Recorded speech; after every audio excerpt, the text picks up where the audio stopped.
secondes passent, plus l'intensité augmente. Et là, je commence à bouger les pieds comme en signe de fuite, je me débats.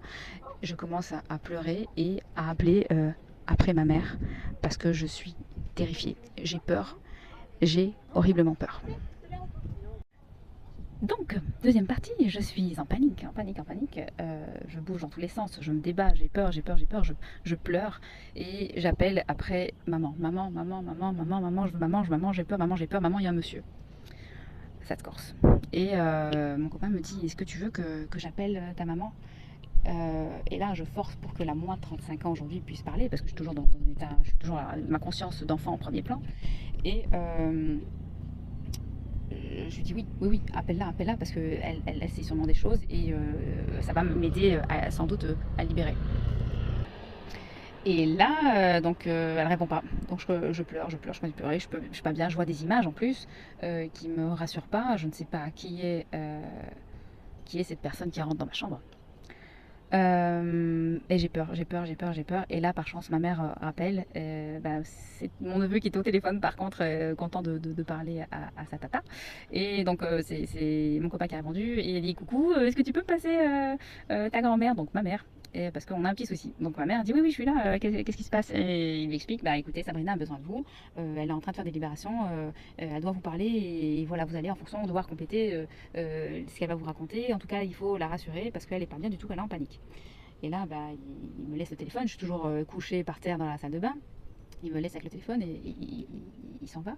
Et moi, avec ma petite voix d'enfant, de bébé, je dis maman, maman, mais il y a un monsieur, il y a un monsieur, il y a un monsieur, il est dans la chambre. Et elle me dit écoute, Sabrina, tout va bien, je suis là. Sache que tu n'as jamais dormi ailleurs que chez ta grand-mère ou parfois chez la voisine, mais il y a jamais eu de monsieur qui est rentré dans ta chambre. Elle dit, et tu n'as jamais eu peur dans la nuit, jamais. Et je dis si, il venait quand je dormais avec toi, il venait après aussi. Et elle dit mais non, tu dormais pas avec moi parce que tu pleurais à chaque fois que tu étais avec moi et je te mettais dans ton lit où tu étais tranquille. Et elle dit d'ailleurs j'étais triste parce qu'avec ton frère on disait oui, il faut pas laisser les bébés dormir avec les parents, il faut qu'ils dorment seuls. Et du coup ton frère, je le laissais dormir tout seul, il pleurait, et toi où je m'étais dit que je ferais pas la même chose, bah, je te gardais avec moi, mais toi tu pleurais parce que tu voulais rester seul. Et je lui dis ben oui, mais c'était pour te protéger parce que le monsieur il venait quand j'étais avec toi et je voulais qu'il m'embête juste moi et pas toi. Et dans ma tête, je vois aussi des images quand je dois avoir, je sais plus quel âge, 14-15 ans, parce qu'on a déménagé entre temps. Et je vois en fait cet homme que je ne vais pas nommer ici parce qu'il est connu, beaucoup de personnes en parlent de cet homme. Je le vois rentrer dans ma chambre. C'est un homme qui n'a pas de visage, c'est une entité, bien entendu. Euh, et voilà, je vais pas donner d'autres détails ici. Donc ma mère finalement a réussi à trouver les mots pour m'apaiser, m'assurer qu'il y avait personne, que j'étais en sécurité, qu'elle était elle aussi en sécurité. Et dans ma tête, non seulement montrait des choses, mais on m'expliquait aussi que cet homme est là pour t'effrayer, enfin cette entité masculine est là pour t'effrayer et veiller à ce que tu ne t'éveilles pas justement, mais éveiller spirituellement, ne pas que tu te souviennes trop rapidement de tes capacités. Sachez qu'on a cette ouverture avec l'au-delà jusqu'à nos 7 ans. Et moi je l'ai vu après et j'ai su pourquoi. Donc voilà le deuxième trauma où j'ai eu très peur. Donc après ma maman me dit ok c'est bon là Sabri, je parle à Sabrina d'aujourd'hui à 35 ans, est-ce que tu vas bien? Et je dis oui oui c'est bon hein, merci, je te rappelle plus tard. Et, euh, et là ben, on a raccroché.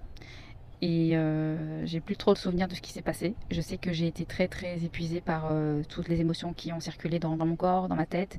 C'est vrai que je vous ai pas dit, mais à certains moments, il y avait la troisième partie de moi, la partie du milieu, donc ma conscience au niveau du surmoi, qui venait m'apaiser. Sabrina, aie confiance en toi, toi bien, tu es en sécurité. Sans que je demande. Moi, je regardais là, je disais, c'est quoi ce spectacle entre mes deux autres parties là? Mais on est combien là? Ça va? On voulait un café, un thé, des biscuits?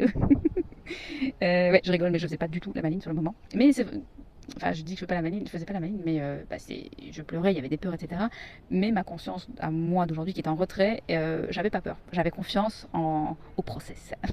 J'avais confiance au déroulé de ce qui arrivait et des libérations, mais jamais je me serais imaginé tout ça, se dire que tout peut arriver. Il y avait des signes par rapport aux fortune cookies, je réfléchis maintenant quand je le dis, aux fortune cookies. Et il y a encore l'histoire vous allez me dire, mais la glace, elle apparaît quand? Le truc, c'est que ça, c'était le premier jour. Voilà. Et puis je vais vous faire un résumé de la semaine parce que c'est beaucoup trop long.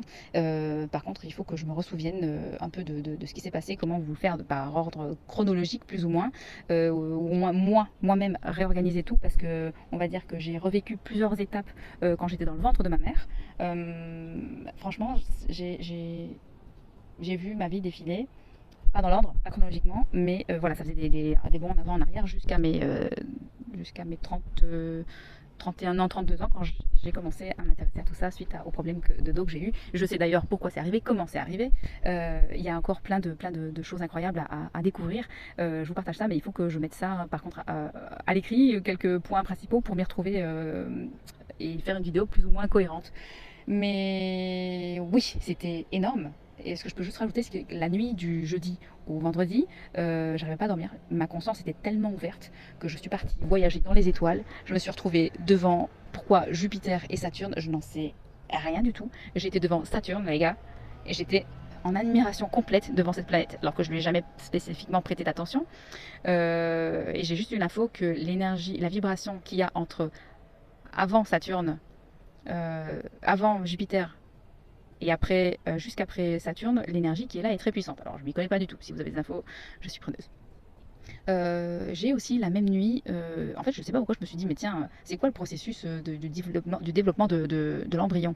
Ok, une fois que le spermatozoïde il est rentré dans l'ovule se divise et après, en fait je cale tellement sur ça que là-haut ils m'embarquent et ils me refont vivre le développement de l'embryon en fœtus avec le détail de ce qui apparaît mois par mois et ils me montrent où vont s'inscrire les lignes principales des événements ou des maladies qu'on va traverser durant notre vie sur Terre. Et c'est incroyable. En fait, je suis émerveillée de voir tout compte. Waouh, ça y est, ça. Et je parlais à voix haute. Et mon copain, il était 5h du matin. Il m'écoutait. Il me dit, ok, ok. Ok, je dis mais non mais regarde, oh mon dieu je suis à nouveau devant Saturne et devant Jupiter, mais c'est magnifique, regarde Jupiter, mais tu sais il y a ça, oh et là on me remontre, tu sais que d'abord il y a la testa comme ça, il se met comme ça et puis c'est comme ça, et puis il y a le vessie, puis on a le choix, c'est soit l'appareil génital masculin, l'appareil génital féminin, etc. Des trucs, et ce qu'il y a c'est que je voyais tout un peu comme un film qui défilait. Et j'avais autre chose que j'ai vu aussi qui était très intéressant. Ah oui, je sais pas comment. Je proposais à mon copain, alors je sais pas quelle Sabrina j'étais à ce moment-là, mais je sais que je proposais à mon copain, ou du moins à son âme, à sa conscience supérieure, de venir en balade avec moi, parce qu'il y a une partie de moi qui était convaincue qu'il voyait, et là lui il était juste là à crever à me dire ok, ah ouais c'est cool, waouh putain mais comment tu vois ça, et donc j'embarque et j'arrive dans la première dimension. La première dimension, c'est il n'y a pas de forme, il n'y a pas de profondeur, il n'y a pas de hauteur, largeur, tout ça, il n'y a pas de temps. Euh, et en fait, il y a un petit extraterrestre qui nous accueille. Et en fait, je me fais gronder parce que j'avais pas à être là et en tout cas, j'avais pas à amener quelqu'un là-bas. C'était comique. Et c'était comique aussi de voir tout à plat. C'est comme si vous étiez.